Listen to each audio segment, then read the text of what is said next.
ভিড় রাস্তায় এক উকিলের সাইকেলের মার্গার্ডে লেগে ভবেশ বাবুর নতুন ধুতিটা ছিঁড়ে গেল। ভবেশ বাবু সাথে সাথে উকিলের হাত ধরে সাইকেল থেকে টেনে নামিয়ে বললেন, যাচ্ছেন কোথায় মশাই, আগে আমার ধুতির দাম দিয়ে যান। উকিল বাবু জিজ্ঞাসা করলেন যে আপনার ধুতির দাম কত? ভবেশ বাবু বললেন, আমার ধুতির দাম 200 টাকা। উকিল বাবু সাথে সাথে পকেটে হাত দিয়ে 200 টাকা বার করে ভবেশ বাবুকে দিয়ে দিলেন। ভবেশ বাবু টাকা পেয়ে পকেটে পুরে পাশ কাটিয়ে চলে যাচ্ছিলেন। ঠিক সেই সময় উকিল বাবু ভবেশ বাবুর হাত টেনে ধরে বললেন, যাচ্ছেন কোথায় মশাই, ধুতি দিয়ে যান। ধুতির টাকা আমি দিয়ে দিয়েছি, এখন এ ধুতি আমার, খুলুন, ধুতি আমাকে দিয়ে যান।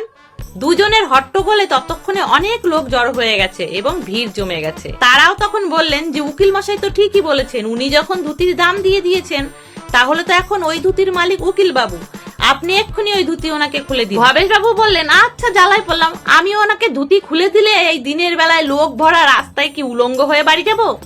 উকিল মশাই বললেন, আমি ওসব জানি না, আমার ধুতি আগে আমাকে ফেরত দিন। ভবেশ বাবু দেখলেন যে তিনি ভারী বিপদে পড়ে গেছেন। তিনি তখন উকিল মশাইয়ের উদ্দেশ্যে বললেন, এই নিন, আপনার 200 টাকা না হয় ফেরত নিন, আমি না হয় কোন রকমে এই ছেঁড়া ধুতি পরে বাড়ি চলে যাব। উকিল মশাই বললেন, এটা এখন আমার ধুতি, আর আমার ধুতি আমি 2000 টাকার নিচে বেচবো না, লাগলে বলুন, আর না লাগলে খুলে দিন।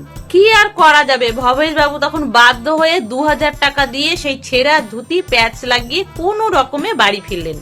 আর বাড়ি ফিরে বউকে এসে বললেন, আমি কি জানতাম ও বেটা উকিল ছিল। তাহলে বন্ধুরা, ছোট্ট একটা মজার গল্প, যদি ভালো লাগে প্লিজ লাইক করে দিও, সাথে কমেন্টও করো। সকলে ভালো থেকো, সুস্থ থেকো।